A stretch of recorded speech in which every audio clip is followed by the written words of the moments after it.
Hey, it's Karate 360 podcast and videocast coming to you live from Ken Zen Sports Karate. I am one of your co-hosts, Richard Mosdell. And I'm the other co-host, Kalan, Anglos. Guys, thanks for joining in. Hopefully you're joining us on Facebook Live as well. If not, just feel free to listen when it comes out. This is episode 30 of the Karate 360 podcast, and let's just dive right in. Hit me. Karate 360, let's start the show. You will kick high and I will sweep low. From local to global, it's the thing that you love. Karate San Rokumaru. We should have a test, like who actually knows what San Rokumaru means?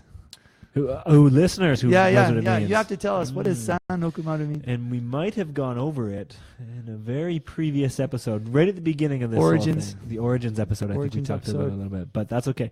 We'll see who really knows. Yep, San Rokumaru. Yeah.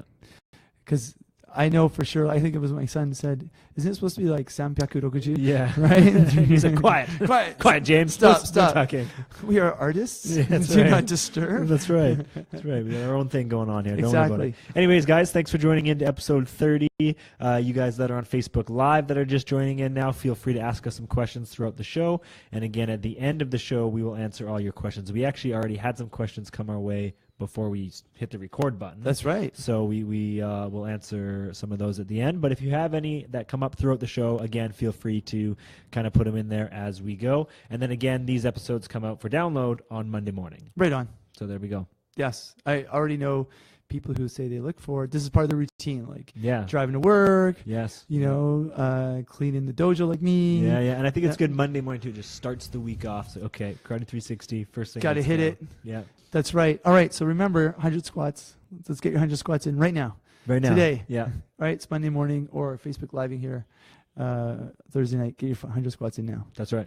If you haven't already. If you haven't already, There you go. put an extra 100. So lots of things going on in the karate world. Wow, it's busy. It's busy. We will get to that in a little bit. But first, before we get there, what's going on in the Richard Mosdell world? In the Richard Mosdell world, Canada Open is just kicking butt and taking names. Just taking over. We have people who have like legitimately registered from like Nepal, Pakistan, Wow. Awesome. India, Azerbaijan is like, give us your bank account information. We're sending money. United States, Canada.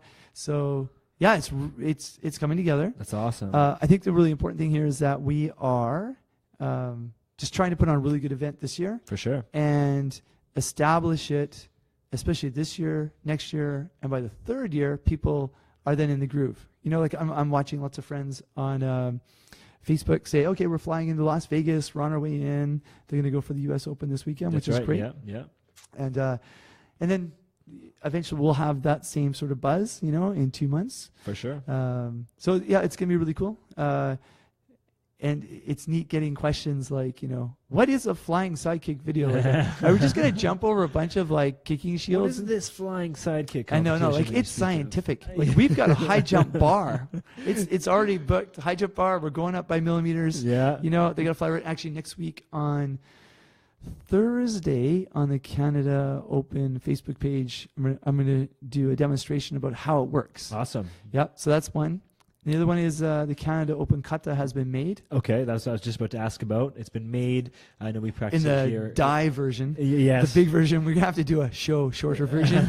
Yeah, break it down a little bit Break it more. down. But yeah, we've got it 6 different styles. Yeah. So we've already we've shot it on video once, but we're just gonna do the shorter version, and that's what's on my mind a lot. Yeah, good. And the registration for the Canada Open ends May 20. Close. I think it's May 19th. May 19th, something like that. Yeah. I think we're literally like 48 days out from registration. Wow. 55. Oh, maybe less, 42 or something. Yeah, so we're getting close. Like we're it's like it's 2 months. That's awesome. So if you haven't already, go to karatebc.org to sign up for the Canada Open, and you can be the first Canada Open champion. Exactly. Oh, the medals are gorgeous. Oh, I bet they are. Oh yeah, like You haven't even given a sneak peek or nothing. No, we've got the design, and be a little bit of weight to these metals. Ooh, I like that. Yeah. I like the heavy ones. Exactly. It's a significant event, and I have some really big announcements that are going to put smiles on people's faces next week Ooh, about top Canada secret, Open. though. Top Top secret. secret. Oh, stuff. I'm moving fast. Oh, yeah, as usual. Yep. And yourself, you have started just bursting out there with the K-Fit, Oh, right? it's going crazy right now. This podcast that we're doing right now is my 4th podcast of the week. Holy cow, you're a media man. It's been a podcast week like crazy. Just recording some. I put one out on the K-Fit show. I put it out, I guess it would have been yesterday morning. Recorded another 2 on top of that. So it's just been crazy. This whole week has just been K-Fit stuff and just stuff for me. I put out the video there, the exercise technique video, training people. It's been a really busy week in that world for sure. So I know that for anybody who's in karate or martial arts, and they can just share something about you on Facebook, and then they get a free workout plan. That's right. So Yeah. how many? I think I've given out probably about 35 to 40 of those. Wow. Yeah, and each one is, it is personalized. So if you're a karate athlete, I tailor it to be, helpful for karate performance. I had a boxing athlete that also did the same thing, so I kind of tailored it for that. So yeah, you just like the K-Fit Conditioning Facebook page and share it, and you'll get a free workout. That's awesome. Yeah, a little form that you can easily follow along. That's so great. cool. Yeah. Well, I think the other thing is I'm not flying United this week. Yeah, I don't think I'm ever flying United. Or drinking Pepsi. Or going to the White House press briefing. Yeah, no kidding. No. Man, what a crazy current event week. So I want to bring up the United thing because people are, and maybe people have been seeing this in their Facebook feed, especially if you're a martial artist, you can be seeing videos of like, this is what the guy should have done. Yes, I saw jiu-jitsu. This is how to spin around, kick him in the face, and then, all right. And some people are going to have a different take on this. Sure. But here's my thing in life, and I've kind of found this to work. If 3 police officers walk up to you and ask you to like get out of your vehicle or walk somewhere, just do it. Yeah. Like, yes, sir. Let's go. Right. And then sue them after. Sure. Yeah. Right.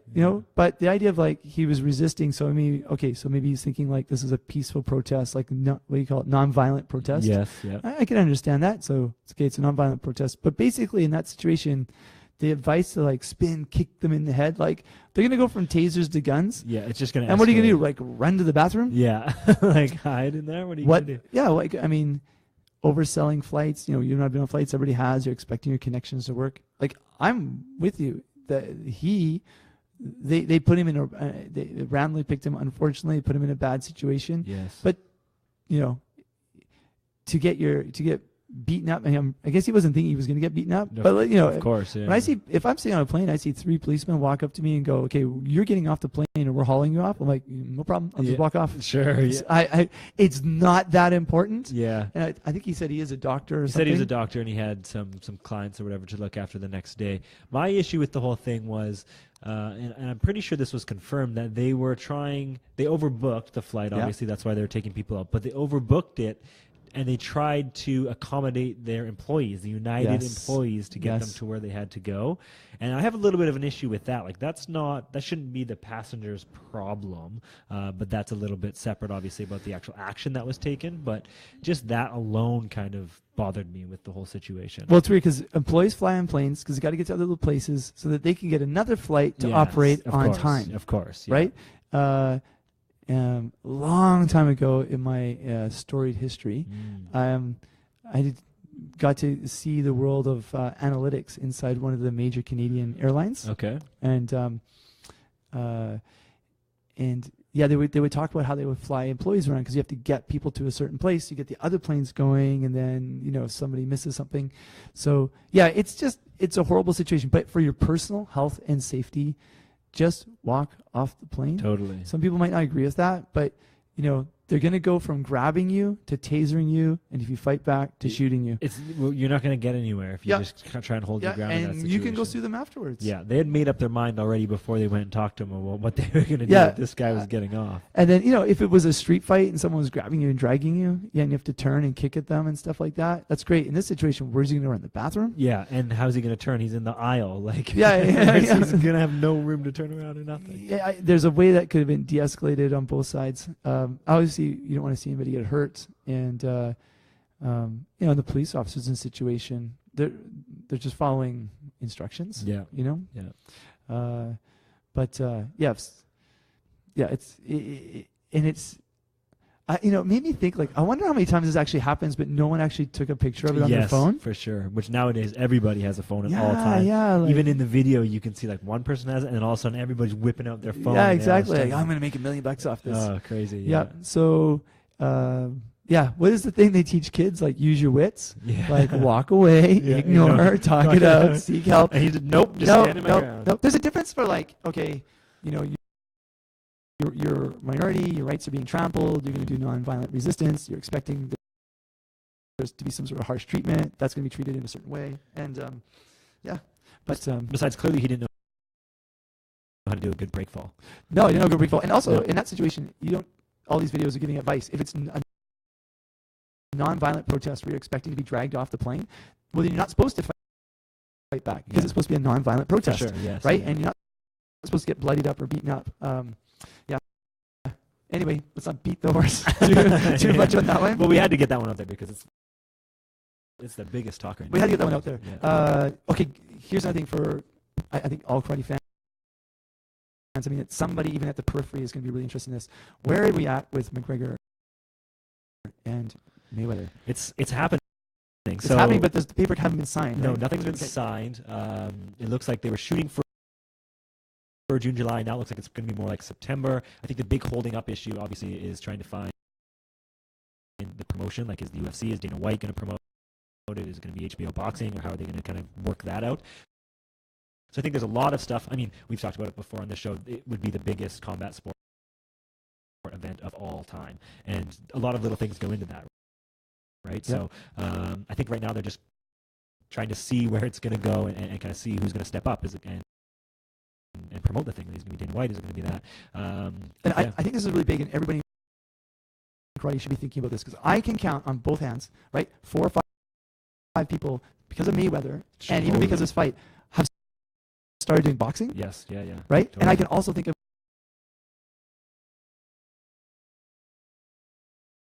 more people who are doing MMA, mixed martial arts, because of this. Yeah. Because of Conor McGregor and Floyd Mayweather, because they're like, well, I want to get in and have a little bit of fun with this. For sure. In a low rec like level. Yes. And so this buzz is actually getting people to go into martial arts studios.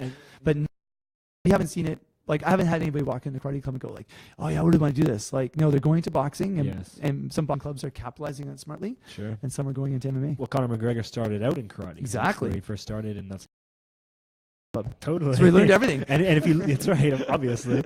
And actually, but if you look at his fighting style in MMA, it's very much. It looks like a karate. Looks like a point fighter. It looks like a point fighter. Absolutely.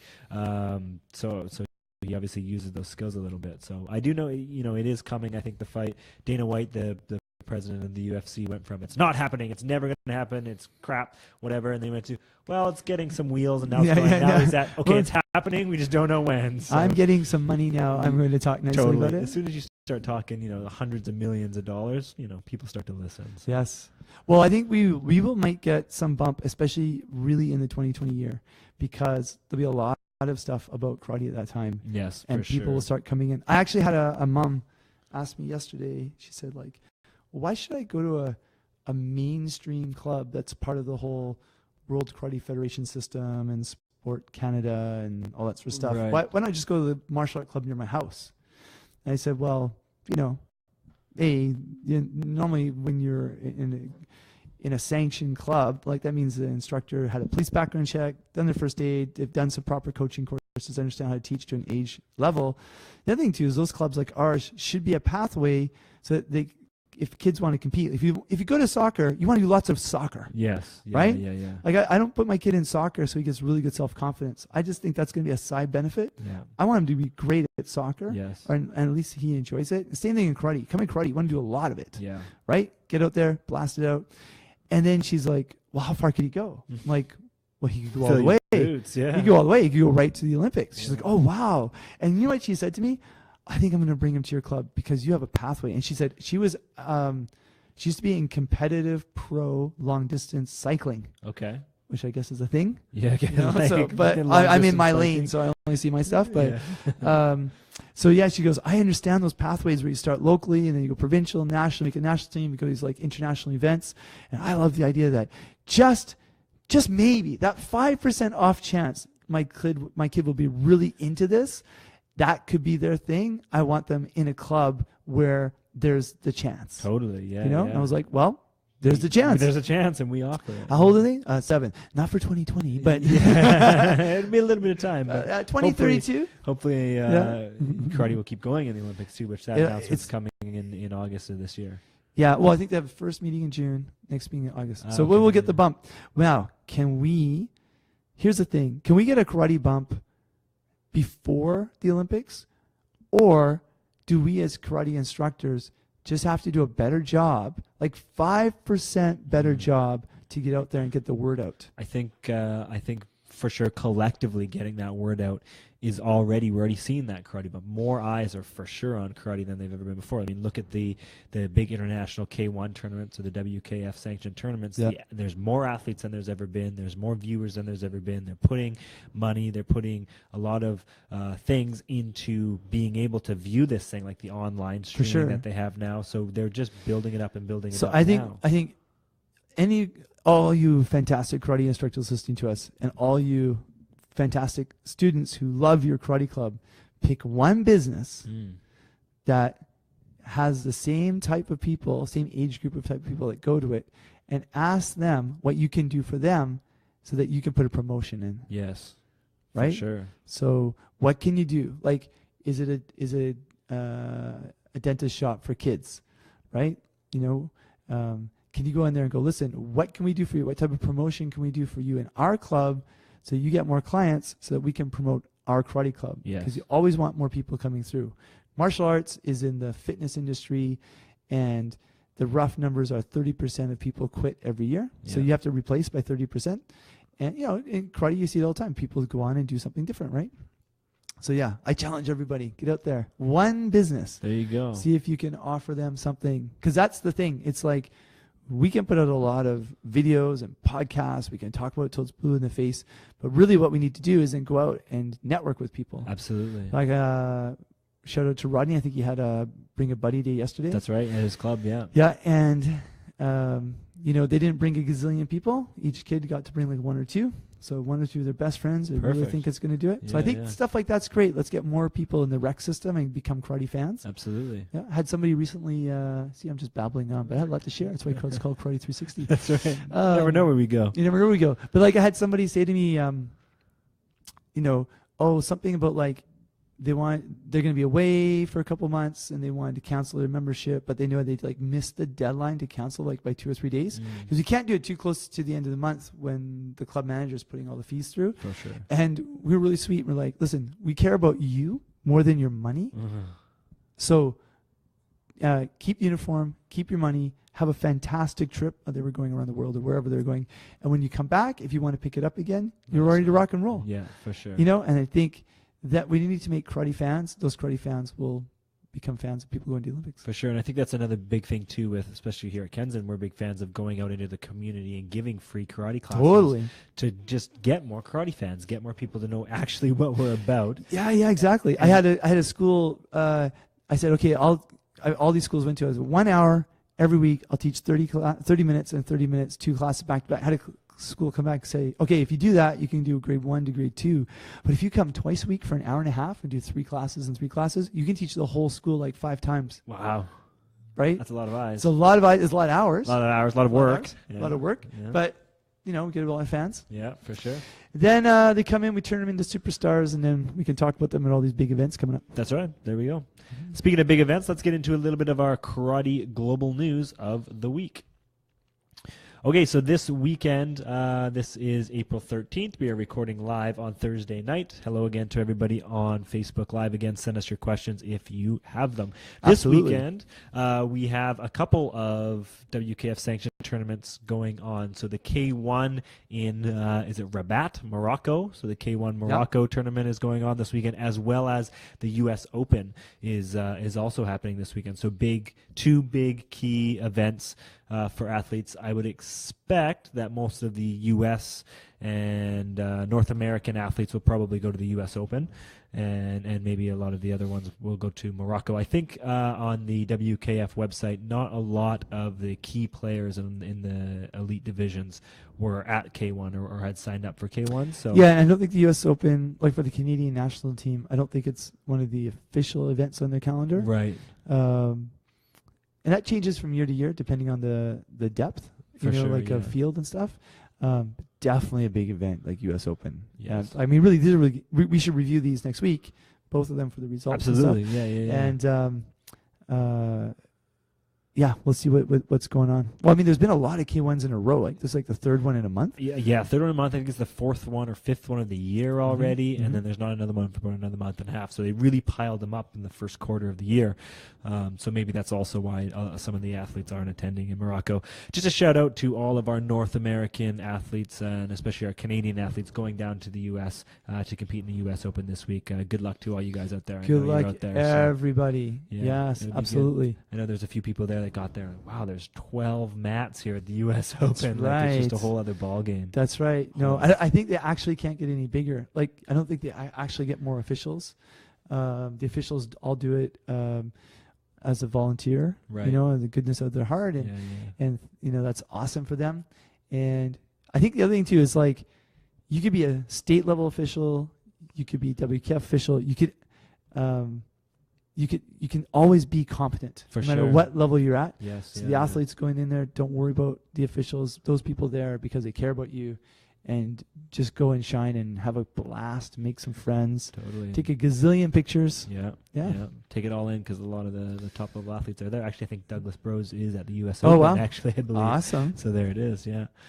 So those tournaments happening this weekend. Another piece of Karate Global news we wanted to bring this week seems to be a recurring theme here with the WKF president Espinos going to just different countries to really promote karate. And again, he has done it. He has gone to Saudi Arabia to meet with the Olympic Committee there. He met actually with His Royal Highness of Saudi Arabia to discuss karate and just to basically expand the cooperation of karate with Saudi Arabia, and then to also develop it in the region for going forward, looking at the Olympics. So That's great. again, just President Espinos really, doing what we were talking about before, trying to get more karate fans, get more eyes on fans, really all kind of work together. Well, every time he drops into a place, it draws attention. Yes, yeah. They may be having a key meeting at that moment.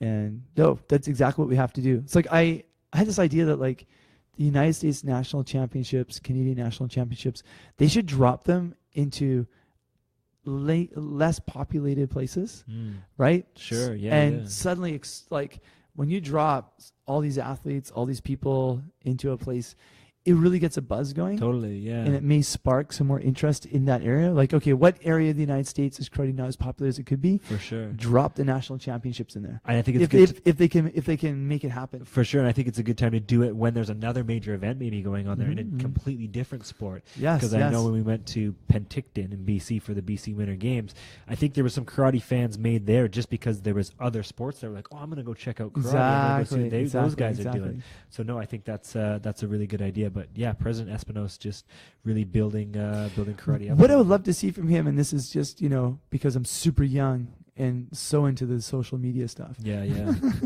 And hey, I'm just getting started. Be cool to have him vlogging like once a week. Totally. Right? See where he's at. See Just what he's like doing. what's on his brain and what's going on. Yeah. And since I've been a karate athlete, he's been really the only WKF president that I've recognized and kind of followed he's been along. since 98, 99. Yeah, so Yep. that's quite a while. So maybe you know better, but I'm sure he's been the best president that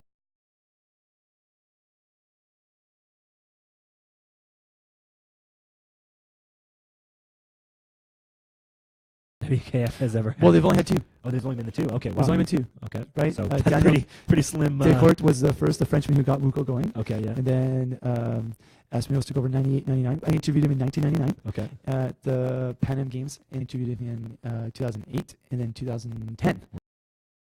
Two for sure. Yeah, I mean, there's only been two. Yeah, exactly. Yeah, and Jack Delcourt he's unfortunately passed away a few years ago. Okay. Yeah. So, no, I mean, he'll be going into almost 20 years in his mandate. Like, and I think he gets, obviously, every 4 or 5 years he gets. And I think his goal is to make it till karate is solidly in the Olympics. Yeah, yeah. You know? So we'll see. We'll see what happens. Yeah, it's good.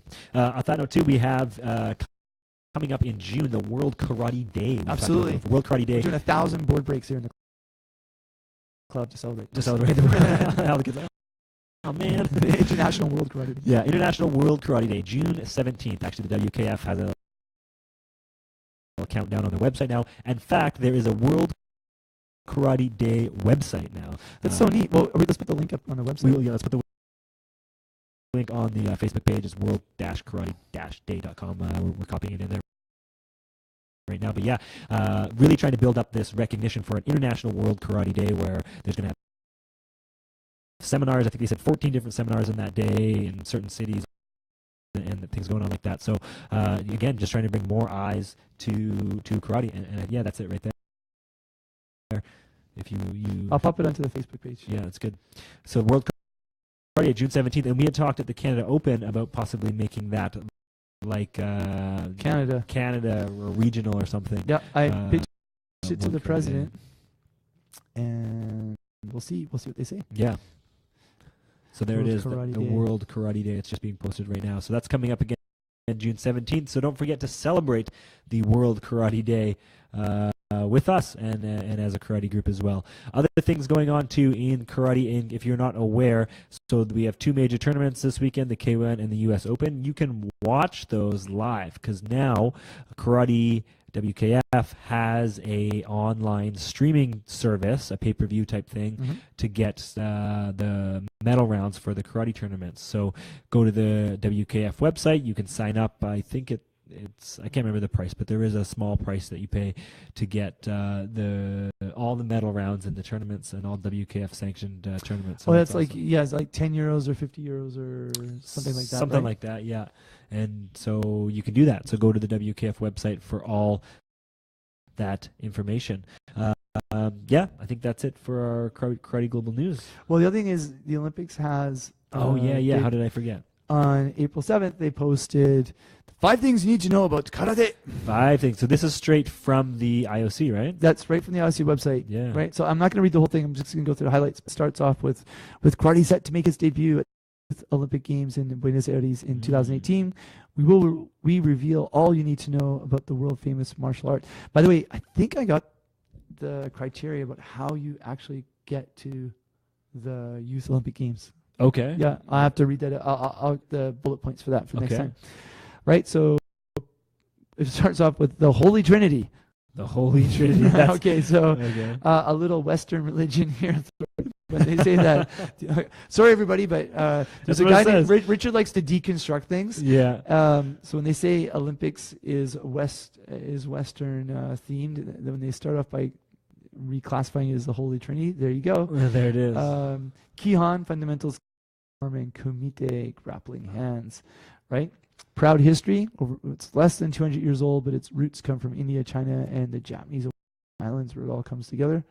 Heavily influenced by ancient Chinese martial arts. Some fantastic pictures here. Oh, I just love that picture of the kids training on the sand. Yeah. And global appeal. There are over 100 million people practicing karate. I think there's over 182 countries in the WKF now. Yeah, so 100 million karate practitioners worldwide as of 2014, so I'm sure that's gone even up. Talks about, points make prizes. Knockout is points. So Yuko punches, Wazari kicks to the body, Ippons kicks to the head or takedowns with a punch. Joy for Japan. Now, this is the part this part really intrigued me. The Karate World Championship, first held in Tokyo, Japan in 1970, is now staged every 2 years. Japan is the competition's top performing country with a total of 188 medals since 1970, including 86 gold. France is second in the all-time medal table with 162, while Great Britain is third with 57. And I think a lot of those Great Britain medals were earned in the 80s. Oh, yeah? Yeah, when Britain was really strong. Sure, and France has started dominating from the 90s. But that's joy for Japan. I mean, this really, when you look at this, 5 things. I mean, a holy trinity, like when you say Kihan Kata Kumite, it sounds very Shotokan-y, but and hey, I love Shotokan too. There's a lot more people in the world who do Shotokan. So For sure. it ties in. Yeah. Proud history, global appeal, points make prizes. Notice that points, it's not knockouts. Yeah. This is a point fighting art. And then joy for Japan to recognize that this is Japan's chance. And there's a really great picture there at the end. That's great. Video. So that's right from the Olympic.org website. And we'll actually post that on our website as well when we post the podcast. Right on. So there it is. There's our Karate Global News of the week. Let's just transition here right into some tactical training of the week. And Richard, I know you have some pet peeves that you actually wanted to bring us for our tactical. And this is great because for somebody yourself who has been teaching karate and doing karate for, let's just say pretty much your whole entire life. Great. I think this is a great way to find out, well, what are your pet peeves when you see somebody doing it? I always like when you were in class or whatever, and you'll ask, when do you put your hands down? And everybody goes, I don't know. And you go, when do you want to fight me? Yeah. When do you do that see that really bad kick you just did? Only do that when you fight me. Yeah. So here we go. This is our technical tactical from a very experienced karate instructor. What are your pet peeves? What do you got for us? Well, thanks. I really like this guy you're talking about a lot. Yeah, he's pretty knowledgeable. Yeah, I think I've been doing karate ever since past 5'5" or something. Okay. 5'4", and then before that was judo. I think I did judo, then kung fu, and the kung fu kind of stretched me up. Okay. Yeah. I have pet peeves, and we need some sort of segue music or clip, which is like a coach yelling at an athlete, "What are you doing?" Steve, hands up or something. Just get that audio from that one tournament. Yeah. Steve, put your hands up. Right? Yeah, that's an inside joke where Big Steve was fighting with 2 nationals ago, and he had his hands down and way back in the crowd, and I yelled really loud. Yeah. And everybody looked at me, and he said he felt like he was in trouble. But as soon as you said it, so his hands went up. He started getting scored on. It was just that, and it just made sense. Yeah. Okay. Yeah. So hands down too much. You see people fighting and dropping their hands, and fighting and dropping their hands. For right? sure. Or throwing technique and then dropping their hands. Yeah, and they're just getting scored on. When we were just recent at nationals, I was just counting okay, they're dropping the hands once, twice, and then they got scored on. The other athlete may be noticing it, may not be noticing it. Sure. I was watching this awesome boxing athlete tonight. I just forgot his name. I just forgot. It'll come back to me. But he was great he would be doing really soft punches, and that would just frustrate the other person because it just kept the other athlete from punching. I'd cover. He'd keep his hands up, and then he'd throw, and he'd put his hands up. The person would see the opening, and then he'd throw, but then he'd keep his hands up. And I almost feel like getting that clip from, do you ever see $1 Million Baby, the boxing movie? No. I did say a long time ago. It's 2005. Yeah. Or, Morgan, is it Morgan Freeman? No. No, it's Clint Eastwood as the coach. Yeah, that's right. And it'll come to me. The female. Anyway, but she's taping her arm because he keeps telling her she's got to stop dropping her arm. Yeah. And I almost feel like showing people that clip. You got to keep your arm up. So what it does is the athlete is training, and this is important. Even if you're never competing, you're just training in the dojo and you keep dropping your hands.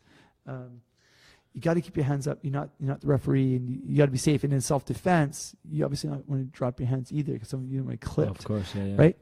So that's one pet peeve I have. And then the other one is the 2 techniques and stop. So this is related to Kumite specifically. Yeah, this is more Kumite specific, but it could be self-defense in the fact that if you can't get out, you've got to keep fighting, not wrestling. Yes. And then when you're sparring, you're doing 2 techniques, and then you're dropping hands, basically. Yeah. So they're tied together, right? Yeah. And I like to see when people are training and their arms are up, their arms are up, their arms are up, their arms are up. So the BC team, we talk a lot about continuation too. Doing your initial technique and then continuation, another technique, another one. Go, exactly. Be hungry for that point. Or do 2, get out, go back and do 2. Yeah. Switch it up. Yeah. There's a coach from the province who was telling us they have a drill where the athlete goes to do a head kick, the coach drops one arm, and as the athlete's raising their leg, they go from either a roundhouse kick to a hook kick. That's how fast they're practicing. Yes, yeah. Right? It's not, I drop my hand and you kick. It's start kicking, and I'm going to drop my hand and you got to do it. So on the way up, you have to make a decision. Yes. And I think that's awesome. Yeah. I was watching a drill just earlier today where you slide back and I just sliding back, your legs, touch the person's lead leg, and that just unbalances them for a little second. And then you use the same leg and tap them on the face. Oh, yeah. Right? Just little skills. That's great. So yeah, those are my pet peeves. Like the hands drop down too much, or they do two techniques and then they drop the hands down. This is, I think, if you're right in the dojo and you're just training on a daily basis, this is something you have to remember. For sure. So if you're training with Richard Sensei, you can do those things. You can do those things. Otherwise, keep your hands up and keep going. Not That's just right. too tactical from Richard Sensei. Let's move into our karate training tip of the week. So this week, I don't necessarily want to bring a karate tip per se. I want to talk a little bit about something that is not just related to karate, but it's related. It's injury prevention, and we've talked about this before. This is big because we've had recently some people even in the club get some joint injuries, or kicking an elbow, myself included in that group. Saw it. Yeah. So things that we can do on a daily basis that can prevent injuries. There is some things that I do want to talk about here real briefly, and one of the things for me too is oftentimes people wait until they already have an injury about it. Whereas totally. You can be in an injury prevention program, which is going to help you not only avoid injury, but also recover from any injury that you do have. So it's always good practice to have an injury prevention program implemented. So just a couple things related to injury prevention and what you can do. You're a rec athlete or an elite athlete, what you can do to kind of, make it so you don't get so injured. So where exactly I'll ask you, the most common injuries happen? Not necessarily the region of the body, but like what type of tissue in the body mostly gets injured in karate? Well, it's got to be something that's really tight. Yeah. Ligaments. Yes. Yeah. I mean, one thing that just popped in my mind is like, people who play softball and they stand around and they go up to the bat and they hit run, they blow their ankle or something because they're totally not warm, they're really stiff. Yeah, that doesn't. We shouldn't have that problem because we should be properly warmed up as we go. But you're right. It's usually tendons and ligaments that really take the brunt of it. And especially for a sport that does a lot of bouncing and plyometrics like karate does do, the tendons and ligaments take a lot of that force. So there's two different, I won't get too involved in this, but there's two different kind of aspects to your tendons and ligaments which relate to how they can handle stress, that kind of stress. There's two things. It's stiffness, how kind of thick they are and how much they can handle, and compliance, which is how much stretchy they are. Now there's kind of a golden spot in between where you have a little bit of compliance and a little bit of stiffness. You want to make sure that you have both those properties completely worked in each tendon and ligament. So to do that, you just want to work the muscles surrounding the tissue. So a common injury is ligaments in the knee, ACL, MCL, PCL, all those things. Very common injury in lots of sports, especially in karate athletes.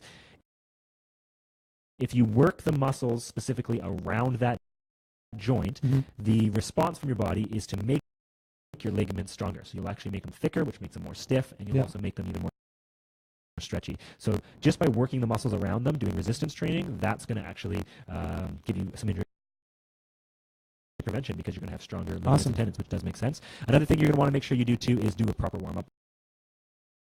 We already talked about that, but just by warming up your muscles, you're warming up the tendons and ligaments in there as well. So they're going to become more stretchy. And then finally, stretching. Stretching is a big one. And this is where you want to do your static stretching. So where you're sitting, reaching, whatever, statically holding a stretch. By doing that, again, you're increasing the stretchability of those tendons and ligaments so that when you do the performance in karate or any sport, they're able to handle all that bouncing and all that stress that we put on. Because let's face it, karate puts a lot of stress on the joints just by practicing it over and over again. So those are just some basic things that you can do as part of an injury prevention program, and I think everybody should be doing it at some level. Yeah, absolutely. So, I know that in my last school we had an exercise bike. Oh, okay, yeah. And I would be on the exercise bike a lot, and then I go to stretch, and I'm like, bloop, just dropping the splits. Totally, yeah. Once you warm yourself up, and just a lot of it was just because my hips were warm. My legs were warm, my knees were warm. Yeah, so it was really helpful. Yeah. Without going out and doing a lot of running right away. For sure. And then pounding. Running, for sure is hard on your joints and ligaments as well. So these are just little things that you can do. And then just knowing your body too, right? Knowing what you can handle and knowing when enough is enough. So there it is, our karate training tip of the week. Proper warm-up, resistance training, stretching. That's right. All parts of an injury prevention. Just basically basically have an injury prevention Be program. on time to class. That's right, because you will get injured if you're not. That's right. Yeah. I've actually blown my hamstring for like running late to like a For sports sure. karate class. Yeah, if you're And not then not warm and then pop. just jumping right in, it's Yep. the worst. Yeah, warm up is definitely important. So there it is, our karate training tip Sweet. of the week. All right, let's finish off here with some fan questions. We got a few of them this Right on. week. So let's just kind of go back and forth. We'll just do a few of these. These have come in for us either through the Facebook Live. And again, thanks, guys, for doing that. We also got a couple questions sent to us prior to recording this. So we'll just do a kind of few of these, and we'll go from there. So the first one that Yes. came our way was from Josephine. Mhm. And Josephine wants to know, what mental composure technique do you use to stay calm before a kata exam or competition? Do you use self-talk, breathing, meditation? What self-image? What do you use? So she's looking at mental composure techniques. Yeah, this is a really good question. And my answer would change by the decade. Totally. I can see that.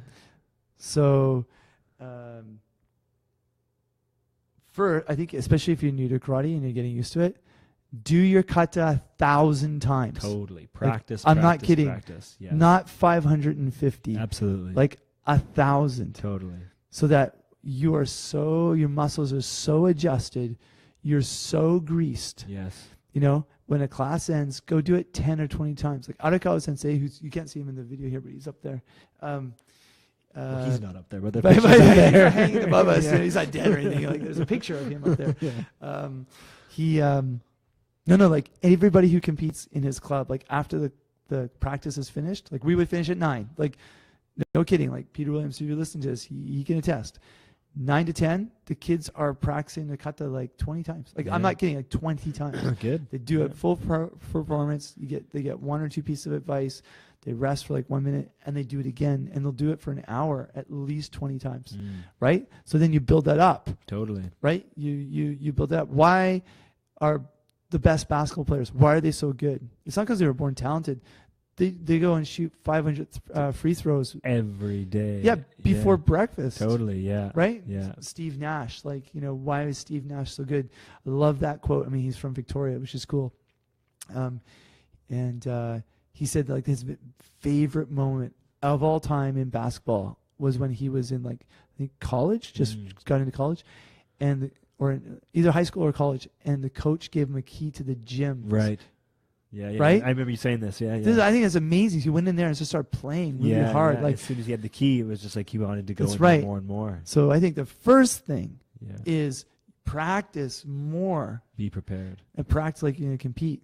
Because I think then you feel more confident, For sure. right? Yeah. Now, and then you jump in here. Now, I have this unbelievable competitive drive. Like, I was telling, who was I talking to?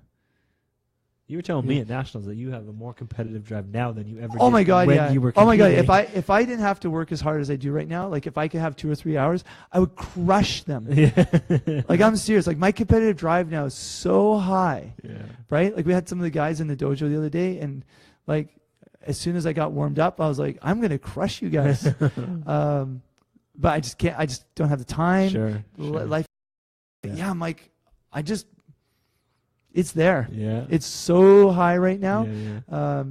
And so I have to be really, really careful. And I also found like my eyes are getting better, like not to blink. That's just from time. Sure. right? That's more. I was training in Japan. I was just like, I just so can't wait to get there. Yeah. Right? Yeah. It's really goofy. And then just recently, I've just become more clear in my thinking. And that just made me feel really good. That meditation.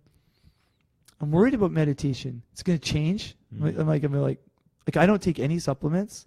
I mean, like, caffeine and alcohol in very moderate Yes. levels, Yeah, right? yeah, To yeah. me, that's like grape juice, Yeah. right? So I'm worried to take a supplement or do something that's going to shut down my drive. So, self-talk. I talk to myself. Yeah. Because I accept I'm eccentric. Yeah. So Thing yeah, too- for yourself. I think one thing too, you did a good job, I think, of summarizing everything that was good there. I think one thing I find is what works best for you. Exactly. And what works best for you might not be the same for somebody else, right? So Totally, you totally. really need to just Yeah, of course. Practice your kata, be prepared, do it over and over again, but also put yourself in those situations where you do kind of feel uncomfortable, where you don't, your heart is going, you can't really control it, because that's when you're gonna learn how to really control it and what works best for you. So, I remember when I was a competing athlete, I went through so many phases. I liked listening to music, and I still like listening to music to get me pumped up for things. And before it was like really loud and really energetic, like, yeah, blah, blah, blah, let's go, just get me pumped up. And then that wouldn't work. So then the next tournament, maybe nationals, the next year I'd listen to calm music, calm me down. Maybe that would work a little bit better. So it's just finding whatever works best for you. I know in Japan, we've done this here too, a long time on the BC team, is you would do your kata and then people would say things to you. Yeah, we've right? done that before. Yeah, right? Yeah. You just have to you have to have boundaries as to what you're allowed to say. Yes. But you can say stuff like, I can't believe you're wearing a uniform like that today. Yeah. Like to try and throw off your brain. Totally. Right? No, I think it's good trying to put yourself in those situations for sure. I think consistency is really big. Like I almost have like an outer body experience when I have to tell myself to go work out. Like I just look at myself like I'm a robot. Like you, go work out. Go work out. Get in the car, wake up, move. I think with time, as you get older, you if you're able to manage it a little bit, it gets easier. For sure. Yeah. As long as you get down on yourself. Yeah. Yeah, that's key too. Yeah. And I think the other thing is like I think the trigger is like what's giving you the anxiety. For sure. Like, why don't you feel comfortable with who you are? Why can't you feel better? What is there something that you are aspiring to be a level because people are expecting that of you, or you think like your self-worth? It's like with guys having to have the Adonis complex, like I need big muscles to feel like a man. Sure. Right? Yeah. That doesn't mean anything. Like you still can't wash the dishes or pick your kids up on time. Like so what? Or I think in the karate world I can see it though, because anytime you're in front of somebody who's above you and who's watching you and who is literally judging you, you're going to have those feelings as well, because that's their job to judge you on your performance. So you're going to be a little bit uncomfortable. And this is where people have to remember. And I had an Alex day class yesterday, and I was doing kata, right? And I was saying, okay, this, and this. I say it every class. And they're like, oh, I didn't know that. I'm like, I say it every class, but you just tuned me out. Yeah. Now we're just 2 or 3 of us where I can like call you out by name. Totally. Right? Like this is what you have to do. So the second thing is, and I think this is big, go ask your instructor after class to look at your kata. Sure. Yeah. Like we might see it in class, but go up and ask them. Totally. Yep. Yeah. So there you go. That's the answer to that question. Let's just do one more here. This question coming from Marnie. Marnie wants to know, what is your favorite scoring technique and under what circumstances is it most effective? Great question, Marnie. Well, they drop their hands, I score. That's right. That's right. Although that's not so much a technique. So what is your favorite scoring technique and under what circumstances? So what do you think? A jab when they drop their hands or what? Oh, well, it's are you trying to score because it makes you feel good? Are you trying to embarrass them because it makes them look bad? Sure. Yeah. Right? Like, you go first. All right. My go-to technique when I need it, I'm going to go for big. I'm going to go big. Go big or go home. Yes. So a 3-point ippon, hook kick off the lead leg, so my left leg doing it, but setting it up in a way I was quite good at this, setting it up where I would enter with my lead hand jab, which was never really meant to try and score. It was a little bit to the side of their head to draw their hand over to the other side, and then I would flick my lead leg up and down and do the hook kick on the side in 3 points, and I was quite effective at it, and I got really good at it because I was really emphasizing the first jab and making it nice and strong and powerful, like I was going to take their head off, and it makes them move their head right to where you want to put it, and then you just pop your leg up there. So that was always somewhere on video. We must find it. I'm sure. It was one of my favorite techniques when I was competing, and I know it was kind of like my go-to. If I needed 3 points, I was going to that one. So, well, I have a classification for what's a great point. Should overwhelm the other person. Yeah. Score. Yeah. So it should overwhelm the other person. Should clearly score to the point that the referee and the audience go, Ooh, yes. Yeah. and doesn't hurt them. For sure. Yeah. Like shows so much respect. Yeah. And that could be something as simple as like you get in and just get a short tag or you get a foot sweep. You use what you've got. Yes. So, Or those perfectly placed Mawashigaris to the body, the Chudan Mawashigaris to the body where they smack the back, but it doesn't really hurt. You just get the nice smack and they're just perfectly placed and everyone goes, ooh. Wow. Well, and Marnie's getting faster, right? So one of the techniques I can see with Marnie is as someone's coming at her, maybe thinking like, oh, I think I've got this. And she just times a counter punch. Yeah. Right? Yeah. And then grabs, throws them down. Yeah. Right? Like, because she's getting strong and fast. For sure. Yeah. Do you have any other questions there? One more. Let's go from Owen. Owen wants to know, he says, hello. I was wondering what the success rate of belts to black belts was in Japan and why that would be. So what is the success rate of people going from a white belt to a black belt? That's a question. I mean, so instead of just putting a number on it, why don't you relate it to what it's like in the Western world? Well, the 100 to 1. 100 people to belts, to one makes it a black belt. One makes it a black belt. And I think we actually calculated in our last club, because I mean, really, it's a balance to project karate is when you get in, the type of service you give them and how you educate them and how you make it fun for them. Obviously, people that can't leave because they move away and they have to quit or something. But I think in our last club, now I'm going to be a little iffy on numbers, but it was something like 40 or 50 people had joined the club to where we actually trained them all the way to a black belt. All of them. So like no. I see. 40 or 50 people had joined from white. I think it actually passed from the white belt to yellow belt to eventually have gone into a black belt. When I think about like Arakawa Sensei's club, which is very typical, get all these people starting as an elementary school kid, and a lot of kids will make it to a black belt if they start in grade 1. They'll be a black belt in grade 6. Okay. Right. So there's something in Japan where you do a sport for your elementary years, and then you might switch your sport for your junior high years, and you might switch your sport for your high school years. And only if you're like, totally full blown, got the disease, love karate, do you stay all the way through. Right. So in that case, if you've got 30 kids in your program and they go from, grade 1 to grade 6 and they get their black belt, then your success rate is actually quite high to get a black belt. Whether they stay with karate when they go from elementary to junior high and stay with karate from junior high school, same thing from university. The biggest dropout rate for karate is after university, because people start working, and it's actually here. It's actually here too, right? A lot of people drop out and they come back. Yep. So, good question. Yeah, those are some great questions. So thanks, guys, for sending us your fan questions of the week. But wait a minute. But bag it up. The only number that matters is yourself. That's right. You make it to black. By the way, he just got his brown belt. Oh, yes, that's right. He was telling me about that. Congratulations. He's very close. Yeah, he's getting there. He's working hard. Good. It's awesome.